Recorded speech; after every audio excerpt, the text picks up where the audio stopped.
राधा वल्लभ श्री हरिवंश।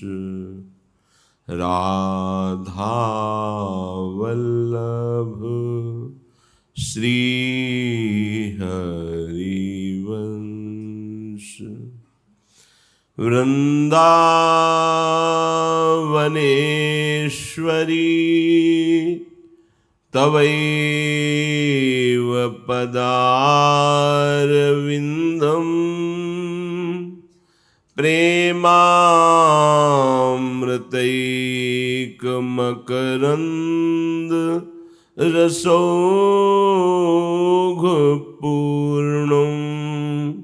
हृद्यर्पितं मधुपते स्मरतापमुग्रं निर्वापयत् परमो शीतलमाश्रयामि।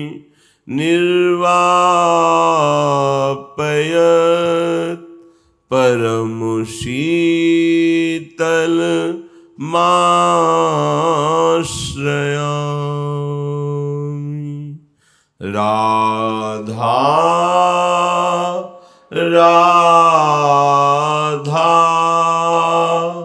राधा राधा। राधा राधा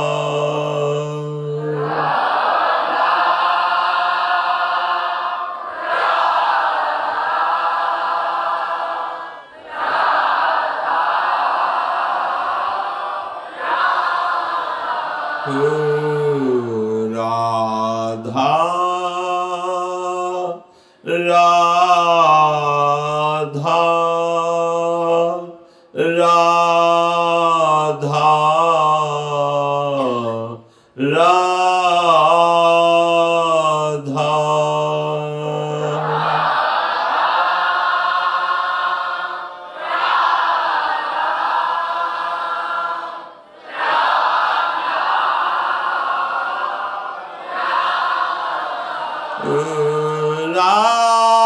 राधा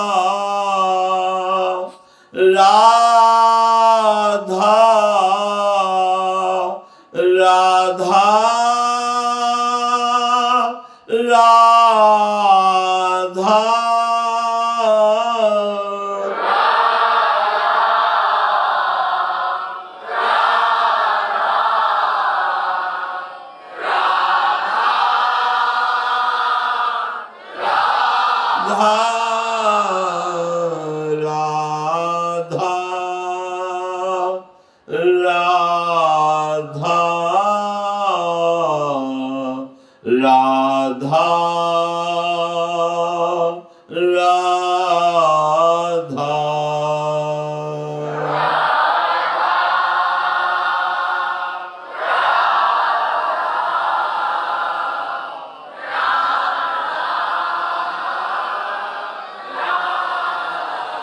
राधा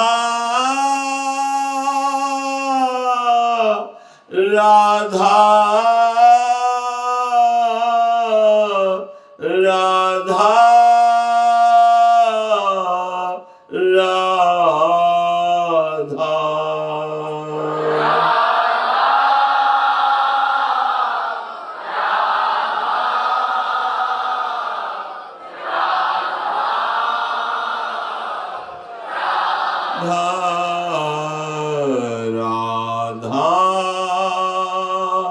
राधा राधा राधा राधा।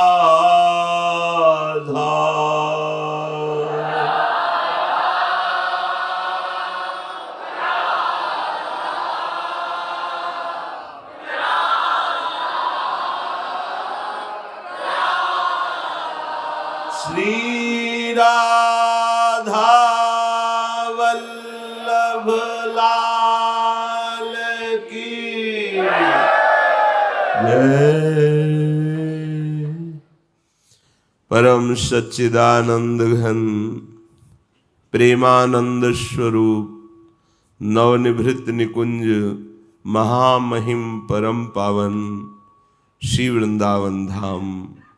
श्री वृंदावन धाम के लाड़िले युगल चंद्र प्राणाराध्य श्री श्यामा श्याम समस्त हित परिकर निज परिकर। सुख की लालसा यही हमारी बांधने वाली है और यही हमें मुक्त करने वाली है। जो शरीर संबंधी इंद्रियजन्य भोगों में सुख की लालसा है यही बंधन है, और जो आत्मानंद की भगवदानंद की चाह है लालसा है यही मुक्त करने वाली है। अब जो लालसा का प्रवाह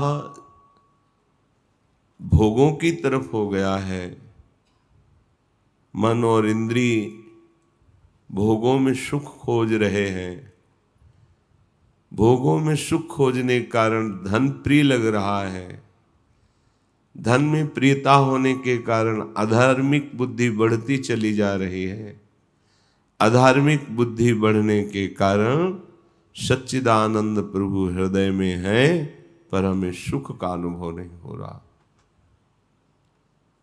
ये जो प्रवाह गलत चल पड़ा है इसे वापस करना होगा।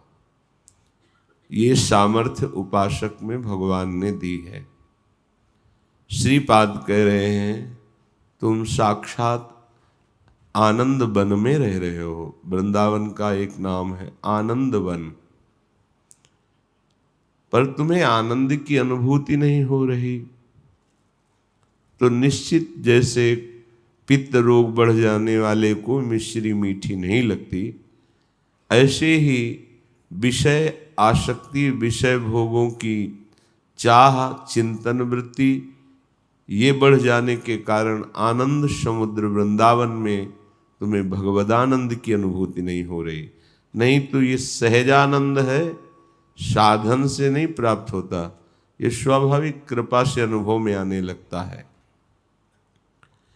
वृंदावनेपि मंदाश्चित्रम विदन्ति सुंदरेन रतिम अथवा न चित्र में तत् पित्तरसनः सीताम्बुथुत कुरुते। ये वृंदावन महाभाग्यशाली को प्राप्त होता है। श्री जी ने हमें धाम आने को दिया, वास करने को दिया, ये हमारे अब महाभाग्य हो गए। भाग्य में नहीं लिखा था, श्री जी की कृपा से ऐसा हुआ। अब वो महाभाग्यशाली श्री धाम वृंदावन में आकर भी वो आनंद को प्राप्त नहीं हो रहा, ये बड़े आश्चर्य और विचित्र बात है। पानी में मीन पियासी मुँह सुन सुन आवे हांसी। जल में मछली है पर प्यास से तड़प रही है। बड़ी मजाक की बात है, हंसी की बात है। ऐसे ही आनंद समुद्र वृंदावन में रहते हैं और आपको भगवदानंद की अनुभूति नहीं हो रही। बोले इसका कारण है कि जैसे पित्त का रोगी पित्त रसन सीताम्बुथुत कुरुते, उसे मिश्री खवाओ तो थूक देगा क्योंकि उसको मिश्री भी कड़वी लगती है। ऐसे ही तुम्हें वृंदावन राधा नाम, राधा रूप, राधा लीला अगर ये प्रिय नहीं लग रही तो अभी माया का पित्त बढ़ा हुआ है, इसका शमन करना होगा। ये ऐसा विचित्र माया का आकर्षण है जिससे कल एक उपासक प्रश्न कर रहे थे कि हमें लगता है कि सत्संग से भी ज्यादा बल कुसंग में है, क्योंकि बहुत काल सत्संग सुनो कोई फर्क नहीं पड़ता, थोड़ा कुसंग सुनो तो उसका प्रभाव पड़ जाता है। अर्थात नकारात्मक सोच का ज्यादा बल है, सकारात्मक सोच का हमें लगता है बल उतना नहीं है। ऐसा नहीं है। हमारी नकारात्मक सोच बहुत जन्मों से अभ्यस्त है, तो जहाँ वो मिली तो मुझे तुरंत मन पकड़ लेता है, लेकिन सकारात्मक भागवतिक इससे विमुख रहा है तो बहुत सुनने पर भी ये पकड़ नहीं पा रहा है। और जिस दिन पकड़ लेगा तो अनंत जन्मों की बिगड़ी सुधार देगा। ऐसा न सोचे कि सत्संग से ज्यादा कुसंग में पावर है, उसकी तो सत्ता ही नहीं है, पावर की क्या बात है। ना सतो विद्यते भाव, आपने सत्ता दे रखी है, ये सत्ता आपको हटानी होगी। गोस्वामी तुलसीदास जी कहते हैं, माधो मोह फांस क्यों टूटे, माधो मोह फांस क्यों टूटे, बाहर कोटि उपाय करी। बहुत सुंदर बात है।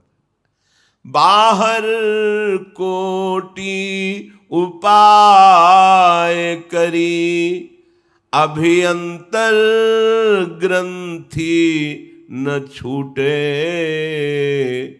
माधो मोह पास क्यों टूटे, घृत पूरन कराह अंतर्गत, शशि प्रतिबिंब दिखावे, ईंधन अनल लगाए कलप शत, औटत नास न पावे, तरु कोटर मह बस विहंग तरु, काटे मरे न जैसे, साधन करिय विचारहीन मन, शुद्ध होई नहीं तैसे, अंतर मलिन विषय मन अति, तन पावन करिय पखारे, मरई न उरग अनेक जतन, बल्मीक विविधि विधि मारे, तुलसीदास हरि गुरु करुणा बिनु, बिमल विवेक न होई, तुलसीदास हरि गुरु करुणा बिनु, बिमल विवेक न होई, बिनु विवेक संसार घोर निधि, पार न पावे कोई, बिनु विवेक संसार घोर निधि, पार न पावे कोई, माधव मोह फांस क्यों टूटे। हे माधव, हे हरि, ये मोह की फांसी कैसे टूटे। बाहर से करोड़ों साधन किए जाएं, ये बहुत अनुभवी महापुरुष हैं। प्रायः देखा जाता है जब किसी साधक की वाणी प्रकट होती है तो वो अपने साधन बल का परिचय देता है। इतने वर्ष से ऐसा, इतने वर्ष से ऐसा, इतने वर्ष से ऐसा। क्यों दे रहे हो परिचय? ये तो आराध्य देव की प्रसन्नता के लिए किए गए थे। ये तो देहाभिमान गलित करने के लिए किया गया था, और आप उसको वचन के द्वारा देहाभिमान पुष्ट कर रहे हैं और उसके प्रभाव से लोगों से सम्मान प्रियता स्वीकार कर रहे हैं, तो मार्ग गलत हो गया। ये बड़ा सूक्ष्म मार्ग है, गलत हो गया। जो औषधि रोग मिटाने के लिए की जा रही थी, वही औषधि रोग बढ़ाने के काम में आ गई। देहाभिमान गलित हुए बिना उपासक को भगवदानंद की अनुभूति नहीं होती। बहुत सुंदर बात कह रहे हैं, बहुत सुंदर। इसलिए कि ये सूक्ष्म बातें समझ में नहीं आती उपासक के। कह रहे बाहर कोटि उपाय करिय, अभ्यंतर ग्रंथि न छूटे। ऐसे अनुभवी महापुरुष हैं कि बिना इस अनुभव के कोई ये बात समझ ही नहीं पाएगा। बड़ी सूक्ष्मता से ये माया फांसती। माधो मोह फांस क्यों टूटे? ये क्यों टूटे? इसको तो हम और पुष्ट कर रहे हैं। करोड़ों साधन किए जाते हैं, करोड़ों साधन हैं, पर अभ्यंतर ग्रंथि न छूटे। ये देहाभिमान की गांठ नहीं छूटती। यही संस्कृति का मूल चक्र है, यही नाश का कारण है। और बड़ी सफाई से हम इसको सुरक्षित रखते हैं। बहुत ही सूक्ष्म विषय, बहुत सूक्ष्म विषय। आपकी भगवत प्राप्ति की यात्रा निर्विकार चल रही है, उसका होगा कि आपको अपने साधन की स्मृति ही नहीं रहेगी।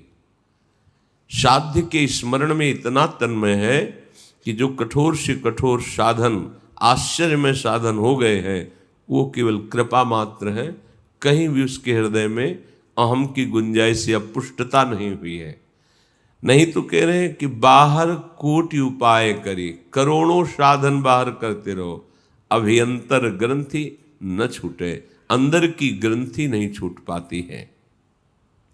जैसे घी से भरा हुआ कड़ाह है और उसमें चंद्रमा की छाया दिखाई दे, चंद्रमा दिखाई दे रहा है।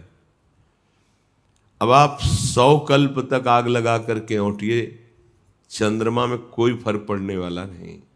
जब तक उसमें घी रहेगा तब तक चंद्रमा दिखाई देगा, और चंद्रमा में तुम्हारे घी और आग का कोई फर्क पड़ने वाला नहीं।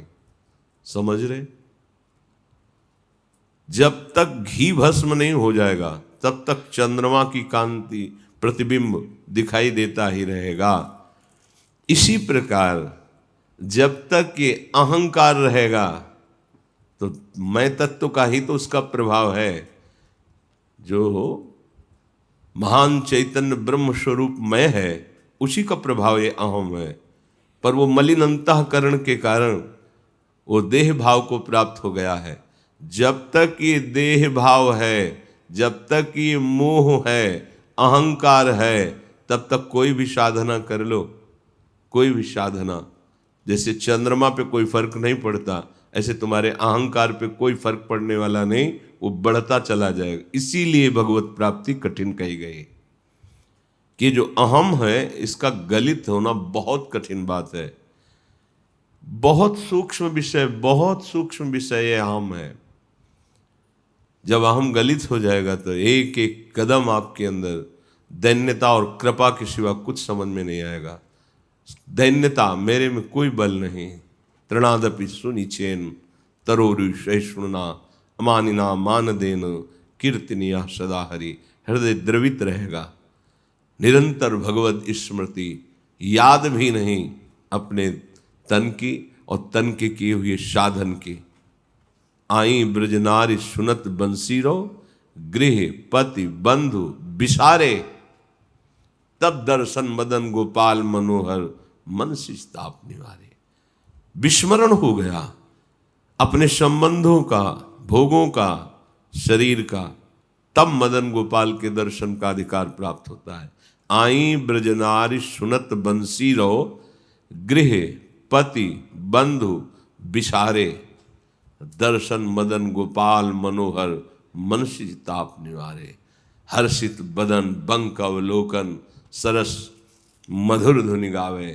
ये रूप का जब दर्शन हुआ, परमानंद में डूब गई गोपीजन। ये बाहर से साधन करते हैं, अहम पुष्ट होता रहता है।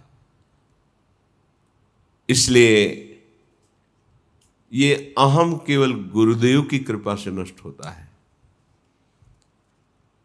तभी भगवत प्राप्ति दुर्लभ कही। चाहे शिव विरंच सम होई, गुरु बिनु भव निधि तरे न कोई। क्यों? भजन साधन सब कर सकते हैं, पर इस अहम को कौन नष्ट करेगा?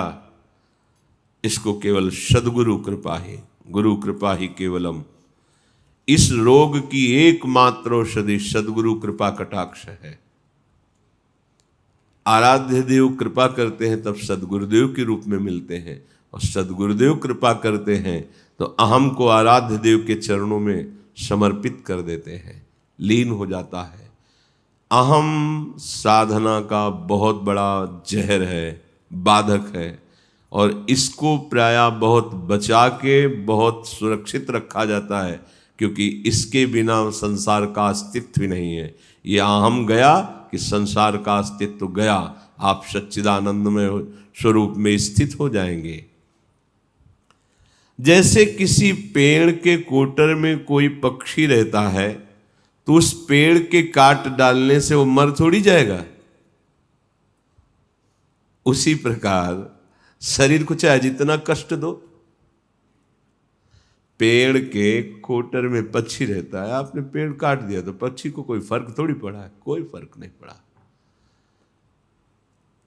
ऐसे ही यदि अज्ञानवश आज से हम पानी नहीं पिएंगे, आज से भोजन नहीं करेंगे, ऐसा नहीं करेंगे, वे कुछ भी करो, हो तो अहम में ही रहा है सब। वो पक्षी तो सुरक्षित है, तुम शरीर को काट दो तो भी तो सुरक्षित है, अहम क्या है। ये बड़ा सूक्ष्म विषय है। अब हार आ रही नहीं आ रही कि अब कुछ भी करो हम पुष्ट हो रहा, आप क्या करें, त्राहिमाम शरणागत, यहां उसका नाश होता है। उसी प्रकार बाहर से सहस्त्रों साधन क्यों न किए जाएं, पर ये अहम नष्ट नहीं होता। जैसे कोटर में छुपा पक्षी है, उसे पेड़ काट दो कोई फर्क नहीं पड़ता।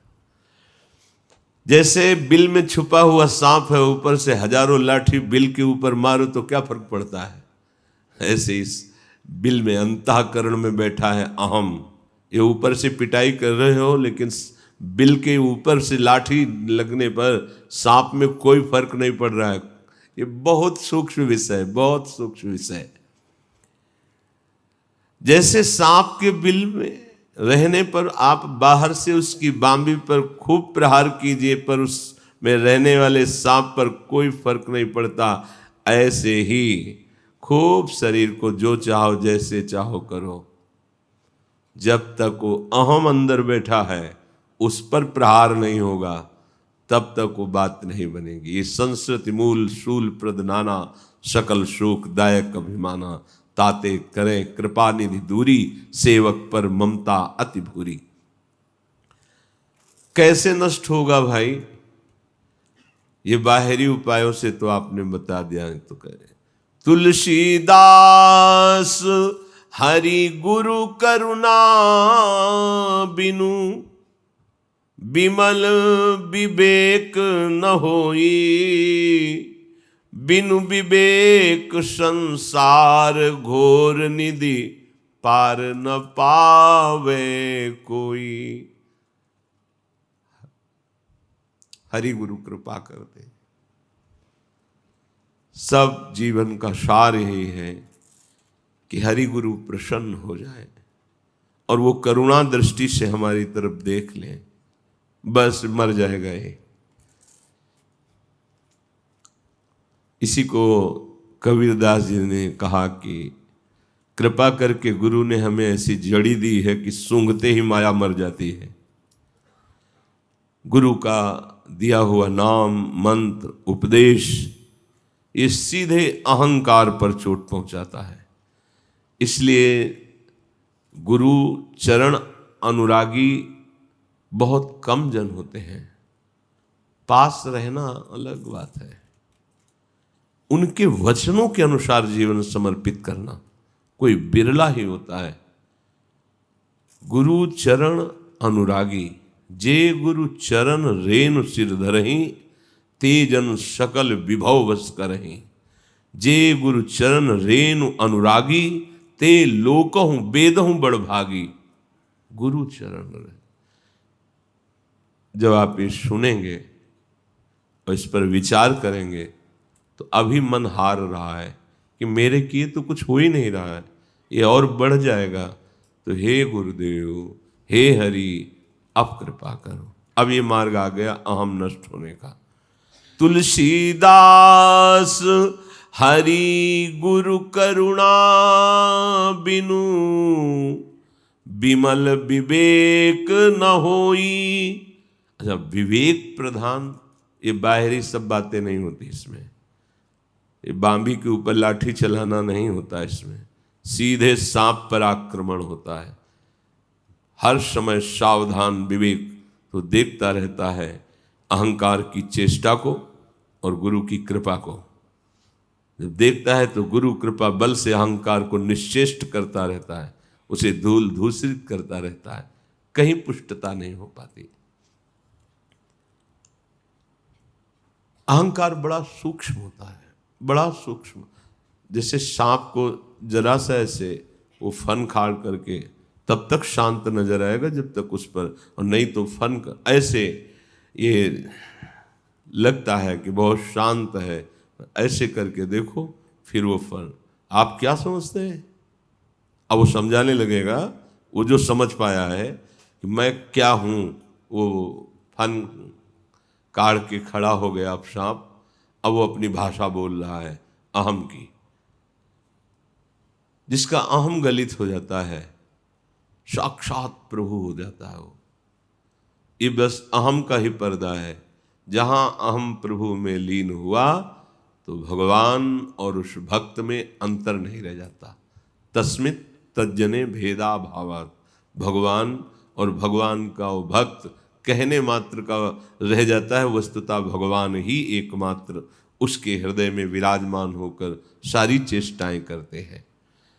तो हमारा जो धाम में रहते हुए भजन का आश्रय लेकर साधन करते हुए भी आनंद का अनुभव नहीं हो रहा है, उसका कारण यही है विवेक की कमी। विवेक की कमी होने के कारण अहंकार की प्रधानता हमारे जीवन में है। साधना और संसार, संसार में अहम प्रधान जीवन चलता है, साधना में अहम शून्य जीवन चलता है। ये अहम शून्य मार्ग है। जितना अहम है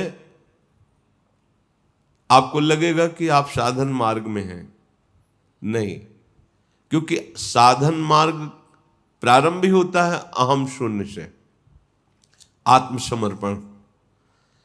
अब आपकी वृत्ति संसार की तरफ और खूब भाग रहे हैं, बड़ी तपस्या, बड़ा आपको लग रहा है परमार्थ की ऊंचाई पे चढ़ रहे हैं, आपकी यात्रा गलत है। अहम जनित यात्रा संसार मार्ग में दौड़ा रही है और अहम शून्य भगवत राज्य में प्रवेश पा रहा है, बैठे बैठे प्रवेश पा रहा है, बिना किसी साधन के प्रवेश पा रहा है। ये बड़ा रहस्य है। बस इसी अहम को मिटा देना है। महापुरुषों ने कहा धन्य है उसका जीवन जिसने विवेक प्राप्त करके अहम को मिटा दिया है।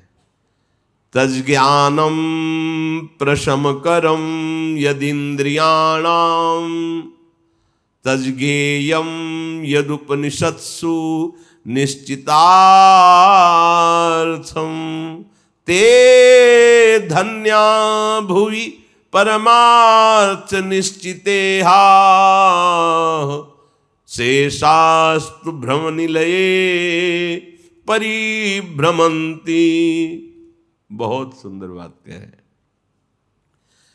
जिसने गुरु कृपा से बात जान लिया है कि निरंतर भगवद स्मरण करना, अहम शून्य जीवन बनाना है। भगवत चिंतन, नाम जप अहम शून्य कर देगा, इतना दैन्य कर देगा कि पूरा त्रिभुवन तुम्हारा आराध्य देव होगा और तुम सेवक होगे। पूरा त्रिभुवन, जड़ चेतन चिद चिद लक्षणम सर्वम राधा कृष्णमयम जगत, अद्भुत दैन्यता। जिसके अंदर विवेक हो गया वही अपनी इंद्रियों को शांत कर लेता है। बहुत ध्यान देने योग्य। कह रहे हैं कि शेषास्तु भ्रम निलये परिभ्रमंती। जो ऐसे नहीं है, शेष अपना जीवन वो भ्रम में बिता रहे हैं, उनको लग रहा है कि हम साधना कर रहे हैं, हम साधक हैं, हम अमुक हैं, अमुक हैं। शेषास्तु भ्रम निलये परिभ्रमंती। ये बड़े भगवान की कृपा है जो अपने को सत्य बातें सुनने को मिल रही हैं। सत्य बातें कथन श्रवण का जो सौभाग्य हरि ने दिया है, लूट लो, अवसर है, लूट लो। परमानंद की लूट है, लूट लो। पता नहीं कौन सी श्वास आखिरी हमारी हो जाए। जिसने अपने इंद्रियों को शांत कर लिया, विवेकवान, ये खाना, ये देखना, ये सूंघना, ये भोगना, जितना तुम्हारा मलिन स्वभाव होता उतना ये प्रिय लगता है संसार का भोग, और जितना निर्मल होता जाएगा रुचि खत्म होती जाएगी, इंद्रियां अपने आप शांत होती चली जाएंगी। नहीं सुख है, नहीं है। मान लो इनकी चंचलता को, इनके विषय आकर्षण को नाम बल से रोकिए। नाम में बड़ी सामर्थ्य है। विचार कीजिए, जिन भोगों को तुम भोगना चाहते हो उनको कोई बहुत भोग रहा है फिर भी अशांत है, तो तुम क्यों अशांति की ज्वाला में गिरने जा रहे हो? शांत हो जाओ, अपनी इंद्रियों को शांत कर लो। तज्ज्ञानम प्रशमकरम यदिंद्रियाणाम, वही ज्ञान है जो इंद्रियों को भोगों से हटाकर शांत कर ले। नहीं तो ज्ञान बघारते रहो, बातें करते रहो और भोग भोगते रहो, कोई हाथ आने वाली नहीं परमार्थ वस्तु। इसीलिए कहा है लाखों में कोई एक बिरला की बहुत बहुत कमी है, बहुत कमी है। जब हमें विषय प्रिय लगने लगते हैं तो विषयी पुरुषों की चाटुकारिता शुरू कर देते हैं हम।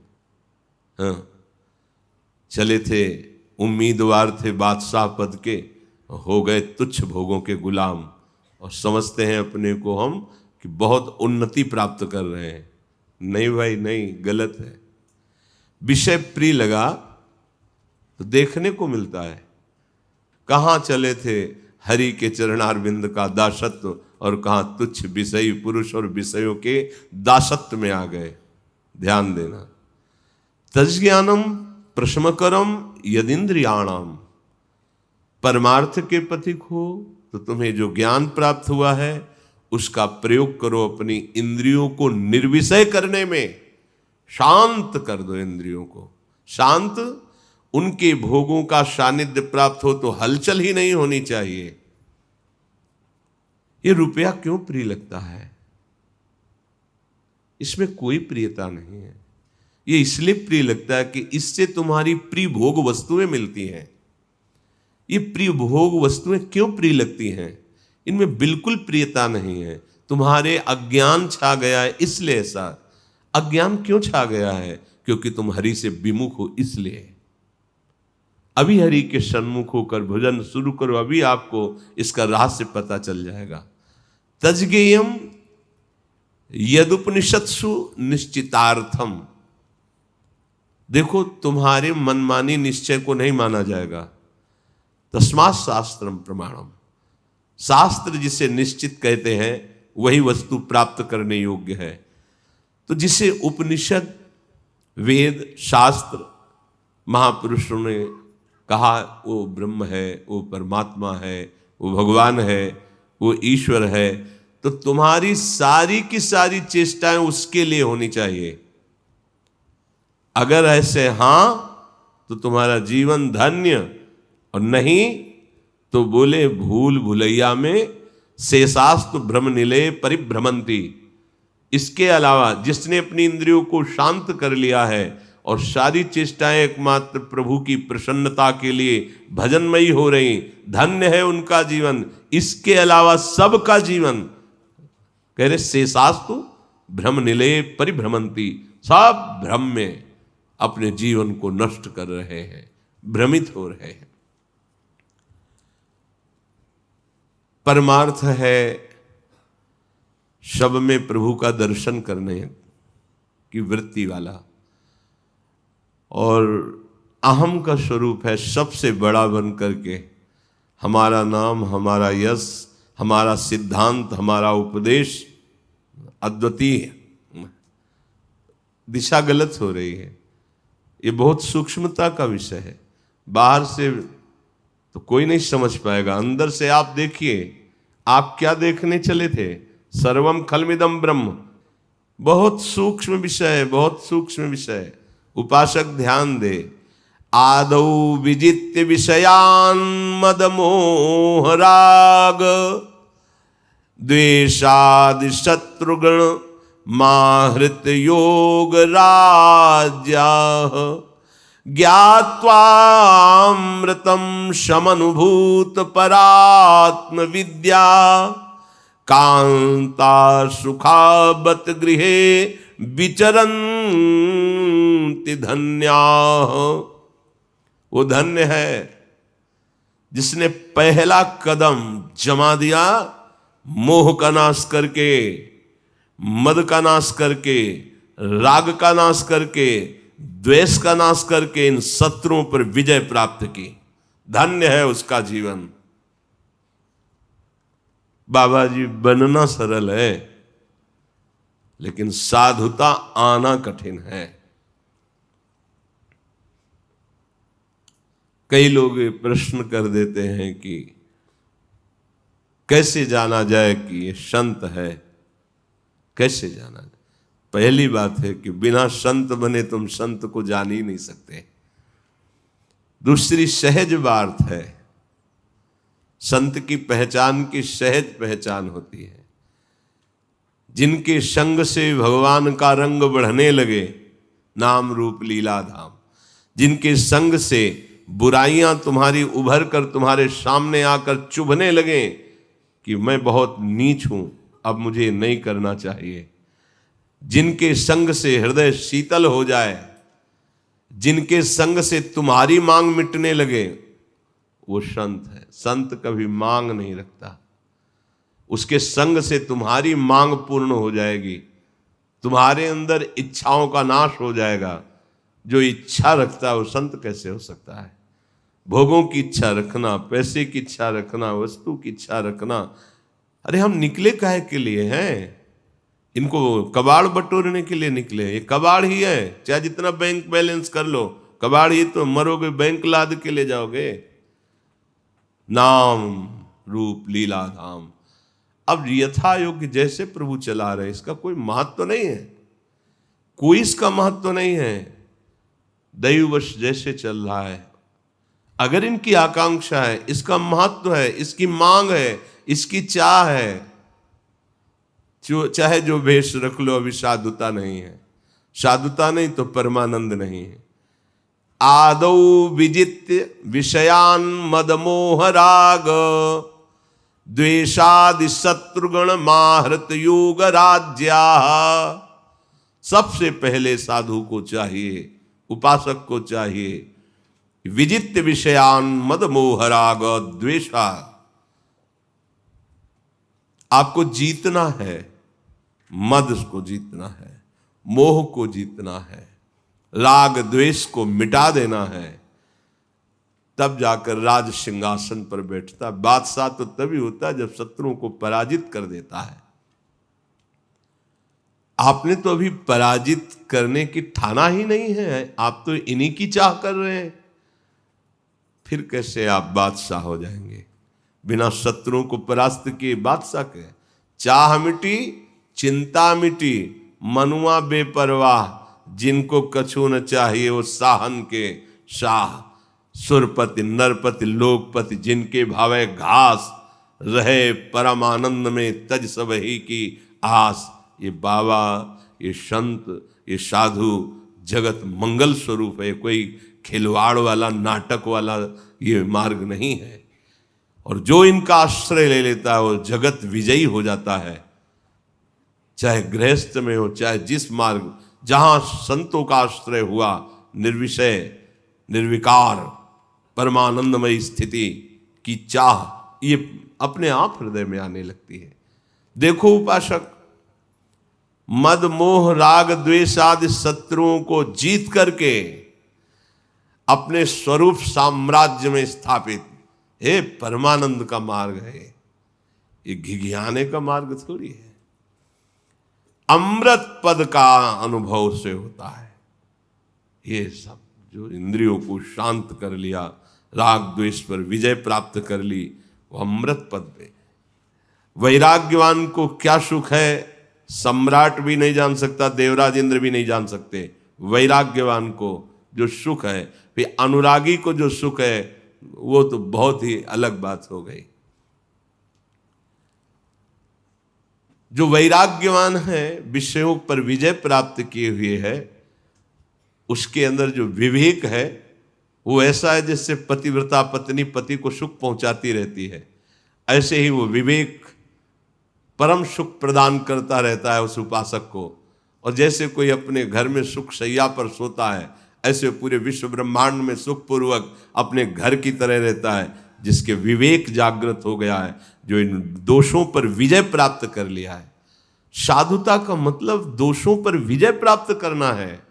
अगर आप भगवत प्राप्त नहीं हैं और समाज आपके पीछे पड़ रही है तो आपका है क्या? लुट जाओगे, लुट जाओगे।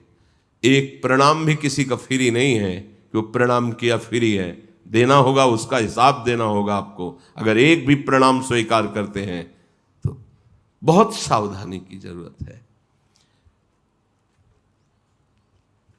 त्यक्त्वा गृहे रति मधो गति हेतु भूता मात्मेच्छयोपनिषदर्थ रसम पिबन्तः वीत स्पृहा विषय भोग पदे विरक्ता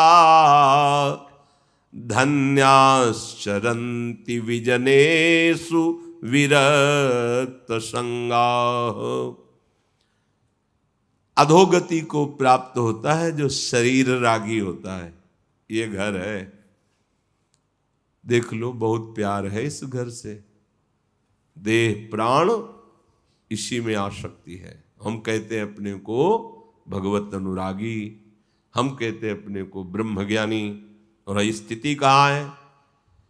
ये अधोगति का हेतु जो ये घर है, चाहे ये इसको छोड़ करके कहीं भी भाग के जाओगे ये तो रहेगा साथ। इससे जो मोह हो गया है शरीर से, बातें बनाना अलग बात है, ईमानदारी से देखो तुम कहां स्थित हो, प्रभु में या शरीर में?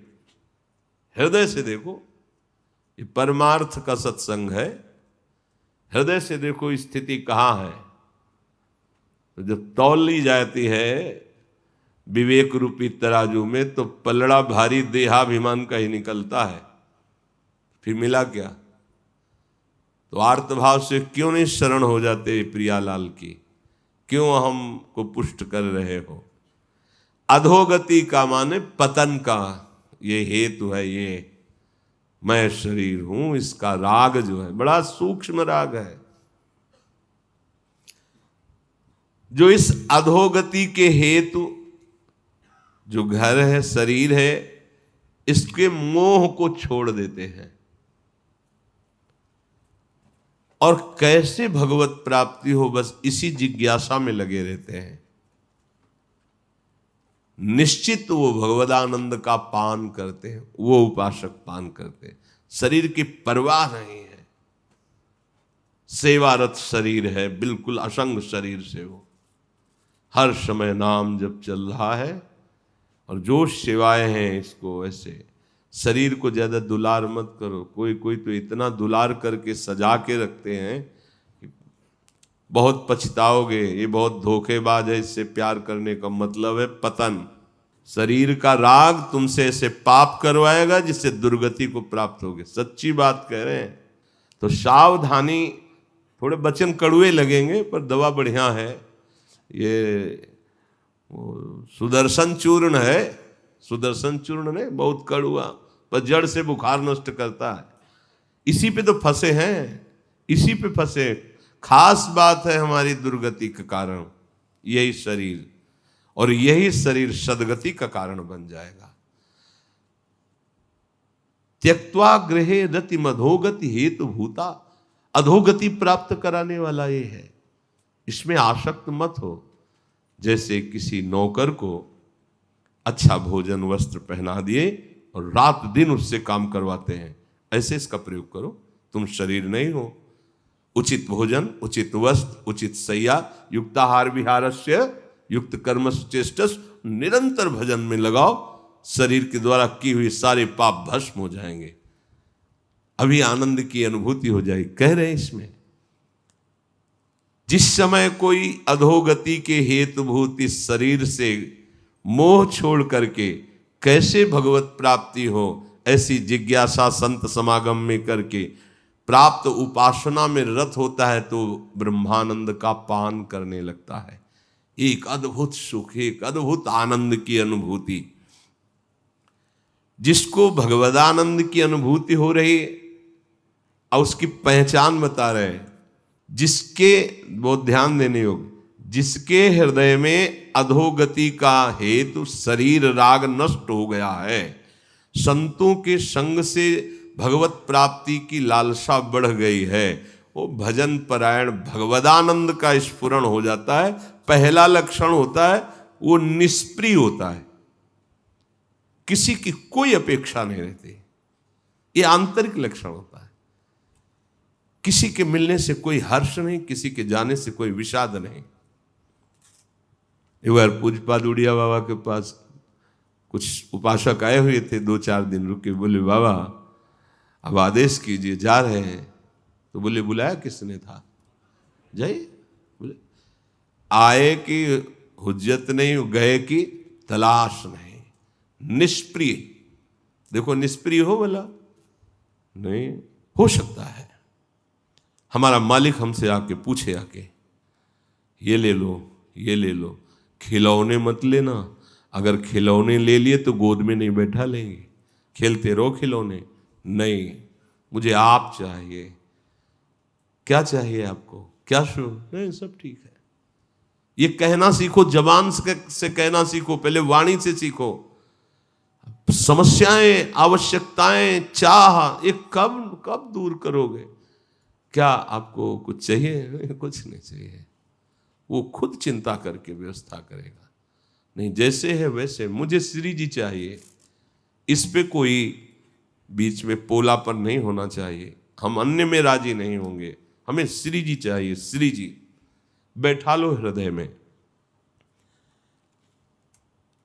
जिसके अंदर भगवदानंद की स्फूर्ति होती है। देखो कोई कहे हम बहुत स्वस्थ हैं, डॉक्टर थर्मामीटर डाल के कह रहा है 102 बुखार है, तुम्हारे कहने से नहीं होगा, बुखार है तुम्हें। ये थर्मामीटर है परमार्थ के, इनको डाल करके हृदय में देखो। अधोगति के हेतुभूत इस घर से जिसने मोह छोड़ दिया है। गृह त्यागी किसे कहते हैं, जो शरीर राग का त्याग कर देता है।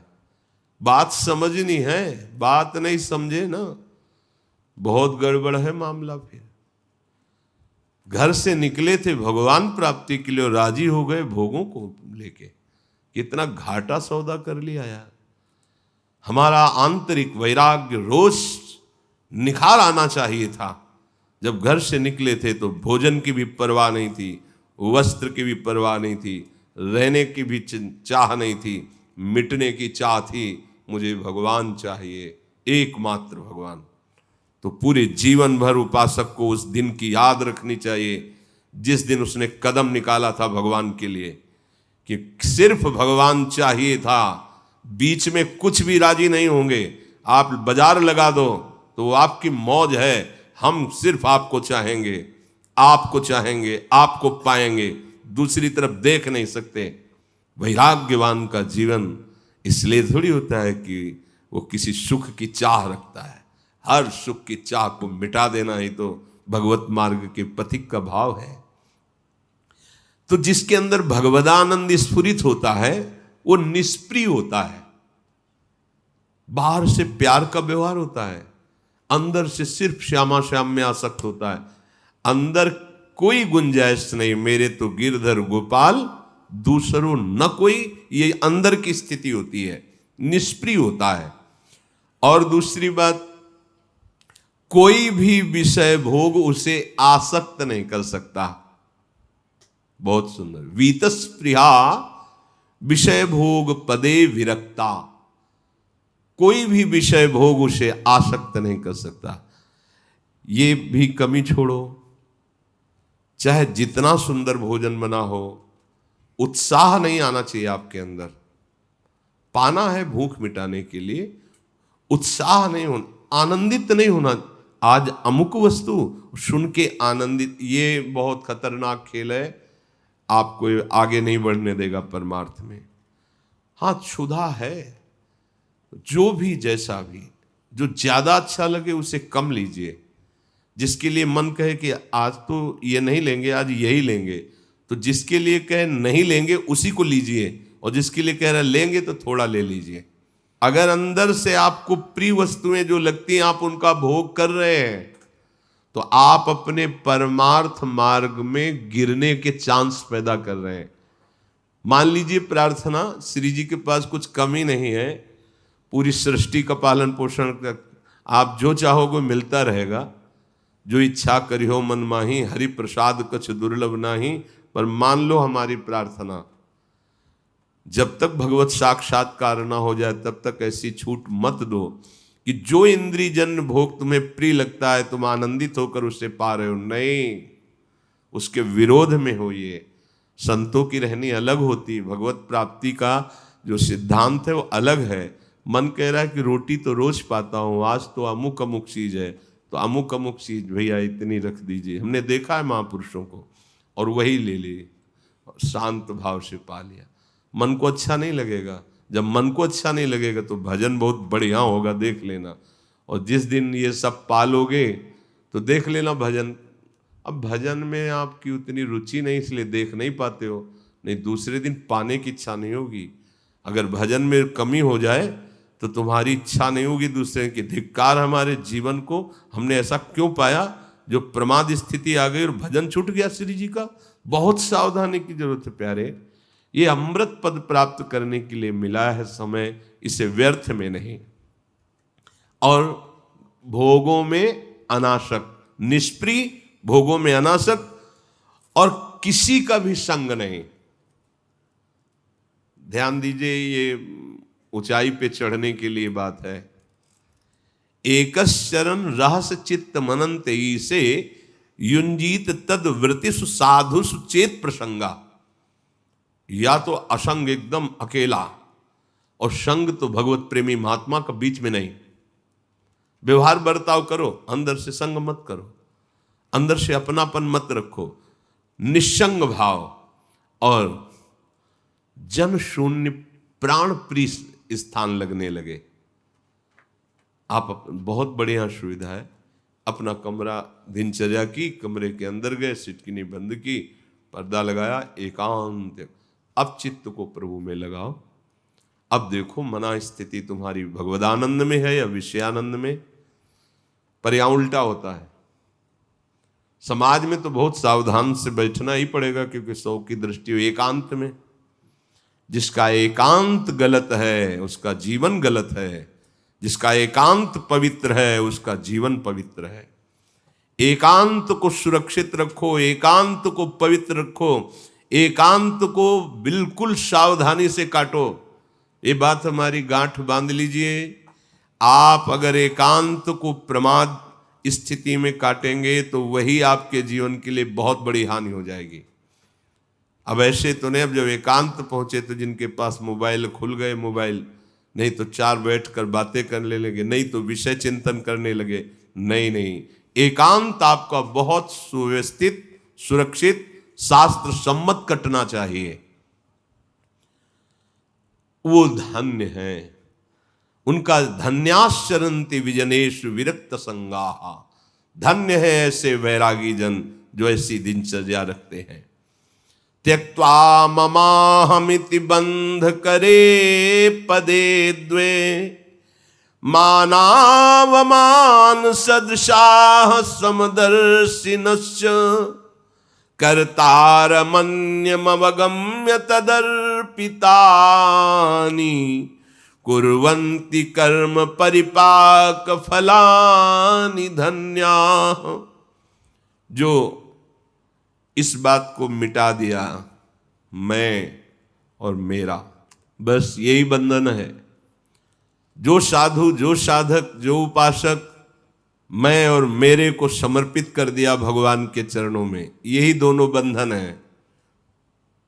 त्यक्त्वा ममाहमिति बंध करे पदे द्वय, ये दो बांधने वाले हैं, मैं और मेरा। त्यक्त्वा, जिसने मैं और मेरा का त्याग कर दिया है, और जो मानावमान सदशाह, मान अपमान को सहना सीख गया है। मान में गुदगुदी होती है, नहीं होनी चाहिए। अपमान में जलन होती है, नहीं होनी चाहिए। अगर हो रही तो अभी साधुता नहीं आई है। साधुता आ गई है तो इनका दोनों का प्रभाव नहीं पड़ेगा। खूब मान हो रहा है कोई मतलब नहीं, खूब अपमान हो रहा है कोई मतलब नहीं, बिल्कुल फर्क नहीं पड़ना चाहिए। पर यह बिना लक्ष्य दृढ़ हुए नहीं हो सकता, बड़े बड़ों को चुभता है। ये बहुत सूक्ष्म विषय होता है, मान बहुत सूक्ष्म। एक बार उड़िया बाबा जी महाराज, श्री प्रभुदत्त ब्रह्मचारी जी और बड़े बड़े महापुरुषों ने एक संगोष्ठी रखी थी। उसी में पूज्य बाबा भी बैठे थे, हरि बाबा भी थे। तो हरि बाबा जब कीर्तन करते थे तो प्रणों का उच्चारण करवाते थे घंटानाद के साथ। तो सब प्रणों ओम। तो वैदिक सिद्धांत के ऋषियों ने मना किया कि सबको बोलने का अधिकार नहीं है प्रणव, वैदिक सिद्धांत के अनुसार ऐसा ऐसा। उड़िया बाबा भी सब बैठते थे जहाँ कीर्तन होता था, हरि बाबा उड़िया बाबा दोनों हरि हर के समान। तो बाबा के पास सूचना पहुंचाई गई कि आप तो जानते हैं इस रहस्य को, इसलिए प्रणों का घोष जो होता है बाबा से कह दो कि बंद कर दें। वो स्वयं कर सकते हैं लेकिन सबसे नहीं करवा सकते, सबका अधिकार नहीं है। तो उड़िया बाबा ने कहा कि जो भगवान को प्राप्त महापुरुष है उनके द्वारा किया हुआ हर विधान परम सत्य और मंगल में होता है। हरि बाबा भगवत प्राप्त महापुरुष है, उनके ऊपर किसी भी शास्त्र का कोई शासन नहीं। वो जो भी कर रहे हैं वो महामंगल और विधान है। तो उड़िया बाबा जब वहाँ बैठे थे तो बहुत बड़े विद्वान महापुरुष थे, पूजनीय थे। वो अपने सिद्धांत को शायद अधिक मान करके बाबा की इस बात को नहीं समझ पाए थे कि जो भगवत प्राप्त महापुरुष हैं सारे सिद्धांत उनमें अपने आप पूर्ण हो जाते हैं जाके। तो उन्होंने बाबा की निंदा शुरू की, उड़िया बाबा की। बाबा के तो एक से एक व्याकरणाचार्य, एक से एक महान ज्ञानी महात्मा शिष्य उड़िया बाबा के, गुरु की निंदा हो रही और शिष्य बैठ के सुने ऐसा। बाबा ने आंख खोली, सबको सावधान। आओ बोलते आधा घंटे यार, आधा घंटे माइक मिल गया ना तो खूब बोलते रहे। इसके बाद जब संपन्न हुआ तो बाबा सहज मुद्रा में उठे, गजराज की तरह अपनी कुटिया में जाके विराजमान। तो जितने सब शिष्य परिकर थे आए, बोले बाबा आपने रोक क्यों दिया? एक मिनट भी वो नहीं बोल सकते थे, एक मिनट भी। आप हम सबको, हाँ बाबा ने कहा यही सत्संग में सीखा है आपने। वो क्या गलत बोल रहे थे? सही तो बोल रहे थे। अगर वो देह की निंदा कर रहे थे तो हम भी देह की निंदा करते हैं। नाशवान है, परिवर्तनशील है, विनाशी है, जड़ है, क्या इसका? अगर आत्मा की तो वही हमारी आत्मा है, आत्मा दो होती नहीं है। तो दुख का तो कोई कारण ही नहीं है, अज्ञान ही है। आप किससे लड़ना चाहते थे? किसको उत्तर देना? तो ये है शुद्ध ज्ञान। कोई फर्क नहीं पड़ा। जिसकी इतनी सम्मान में कि बाबा चलते तो हजारों लोग उनके चरण धूलि को माथे पे रखते, ऐसे महापुरुष की सभा में निंदा हो रही और उनको कोई फर्क नहीं। ये है असली ज्ञान। तो उपासक को चाहिए त्यक्त्वा ममाहमिति बंध करे पदे द्वे, मानावमान सदशाह समदर्शिनश्च। मान और अपमान में समान भाव। चलो हमारी स्थिति नहीं है ऐसी तो हम सहें तो चुपचाप, हल्ला तो न मचावें। अगर अपमान हो रहा है तो किसी से कुछ कहे, कैसे हो? ठीक है, अंदर जल रहे हो पर ठीक है, वो ठीक हो जाएगा। मान हो रहा है, बड़ी गुदगुदी हो रही है अंदर से, पर हर्ष प्रकट मत करो, वो शमन हो जाएगा। प्रभु का नाम जप कर रहे हो, प्रभु के आश्रित हो। समदर्शिनश्च, जो हमारे हृदय में विराजमान वही सबके हृदय में विराजमान है। इसलिए किसी से हमारा ऐसा व्यवहार ना हो जो हमारे हृदयस्थ प्रभु को अच्छा न लगे। इसीलिए साधु का व्यवहार बहुत निर्मल, सरल और प्रिय होता है, क्योंकि सब में अपने प्रभु को देखता है। जो ऐसे जीवन व्यतीत करते हुए संपूर्ण कर्मों को प्रभु में अर्पित कर देता है, उसी का जीवन धन्य है। त्यक्त्वैषणात्रयमवेक्षित मोक्ष मार्गा भैक्षामृतेन परिकल्पित देह यात्रा ज्योति परात् परतरम परमात्म संयम धन्या द्विजा रहस्य हृदयवलोकयन्ति। ये 3 खाइयां हैं जिनमें चलते तो बहुत लोग हैं पर गिर जाते हैं, इन खाइयों से नहीं निकल पाते। कोई बिरला होता है जो इन खाइयों को पार कर गया तो आगे हरि साक्षात्कार होता है। सबसे पहला है कंचन, रुपया। ये रुपया की जो वित्त तृष्णा इसे कहते हैं, इसकी जो आकर्षण वृत्ति है बहुत सूक्ष्म है। कहाँ आए थे, क्या लेने आए थे, क्या कर रहे हो? ये खाई है, खाई। ये 3 बड़ी बड़ी खाइयां पूरी सृष्टि के सब विकारों को जोड़ करके बना दी गई। इनको क्रॉस कर जाओ, आगे भगवान मिल जाएंगे तुम्हें। भगवत मिलन के मार्ग में 3 खाइयां रखी गई हैं। पहला है कंचन, बचो, कभी इसके स्वामी बनने की चेष्टा मत करना, सर्वनाश कर देगा ये। जो कंचन का स्वामी बनने की चेष्टा किया, अर्थ का स्वामी बनने की चेष्टा किया, वो मारा गया पक्का। ये प्रभु की वस्तु है, प्रभु का व्यवहार है, प्रभु जाने जैसे। अपने अकिंचन रहो, अपने महत्व मत रखो, अपनी गणना का सुख मत रखो। रुपए का महत्व क्या होता है? गणना का सुख। कितने हो गए? इतने इतने इतने। यही धन की प्रीता तुम्हें हरि से विमुख कर देगी। अगर आप इससे चित्त को हटाकर प्रभु में, तो देखो चक्रवर्ती सम्राट अम्बरीश जी हैं, खजाना का खजाना है। ऐसा थोड़ी कि वो बांध लिया उनको, नहीं, क्योंकि हरिनाम में प्रियता है। तो देखो उपासक, कंचन वाली खाई से बचना है, निकलना है, गिरना नहीं इसमें। कंचन कोई छोटी मोटी वस्तु नहीं है, बहुत बहुत बहुत सावधानी। फिर दूसरा है पुत्रैषणा, अर्थात कामिनी, अर्थात काम, काम भाव। ये वो बड़ी खाई है जो बड़े बड़ों को गिरा देती है। अगर आपके अंदर, सबके अंदर होता है, आपके अंदर का मतलब सबके अंदर होता है, कामाकर्षण सबके अंदर होता है, क्योंकि शरीर की रचना भी उसी से हुई है। काम संकल्प से ही इस शरीर की रचना हुई, तो स्वाभाविक इसमें परमाणु है कामाकर्षण के। इन्हीं को मिटा दे सो महात्मा। हमारा लक्ष्य है प्रभु की प्राप्ति। हो सकता है हमसे चूक हो जाए, हो सकता है हम उधर आकर्षित हो जाए, हो सकता है हमारे फिसलने वाले चांस आ जाए, पर हमको ये लक्ष्य रखना है, हम प्रियालाल के लिए निकले थे, ये हमसे गलती क्यों हो रही, तो आप सुधर जाओगे। जन्म से कोई निष्काम नहीं होता, इसलिए ये बात कह रहे हैं कि जैसे आज हमने वेश रखा, आप सामने वाला तो साधु देख रहा है, लेकिन वे नहीं समझ पा रहा कि अभी अभी इसने परमार्थ में कदम रखा है, इससे गलती हो सकती है, इससे चूक हो सकती है।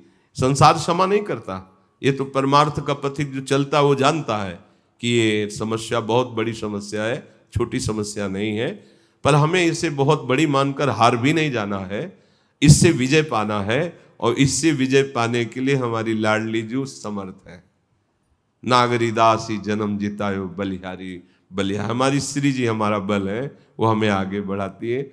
जब हमारी ये भावना बनने लगती है माता बहनों के प्रति कि हमारी श्री जी की सखियां हैं, लाडली लाल इनमें विराज, तो फिर इसका प्रभाव नहीं पड़ता है। पर इसमें सावधानियां जो बताई गई पीछे कई बार सत्संग में, वो एकांत सेवन न करे, काम भाव से एकांतिक दृष्टि से न देखे, कोई चेष्टा न करे, तो ये दूसरी खाई जो है कामिनी, इससे निकला जा सकता है। एक आखिरी ये खाई इसमें, मतलब जो निकल गए इन दोनों से, उनको भी ये गिरा देती है। मान कीर्ति प्रतिष्ठा यश, ये बहुत जोर की है, बहुत जोर की। मतलब ऐसे कोई एक आध निकल पावे नहीं, इस खाई में तो गिर ही जाता है। प्रशंसा, प्रतिष्ठा, गौरव, मान, सम्मान, ये वो फिसलन है जो आखिरी मंजिल से गिरा देती है, आखिरी मंजिल से। इसलिए अति दैन्य भाव होकर इन तीनों प्रकार की ऐषणाओं पर विजय प्राप्त करे। कंचन, कामनी, कीर्ति, वित्तैषणा, पुत्रैषणा और लोकैषणा। अगर इन तीनों पर विजय प्राप्त हो गई तो त्रिगुणात्मिका माया को आप जीत गए और भगवान का साक्षात्कार सहज में हो जाएगा। जो सत्संग सुने उसका मनन करें। ये मनोरंजन नहीं है, ये मन का नाश करके परम पद प्रदान करने वाला है। इसलिए इसे मनन जरूर करें। कोई न कोई एक बात पकड़ें। रोज सत्संग में अगर एक बात पकड़ेंगे तो आप महान हो जाएंगे। सब बातें ना पकड़ पावें तो कोई एक बात पकड़ लो, उसको अपने जीवन में उतारो। श्री राधा वल्लभ लाल की।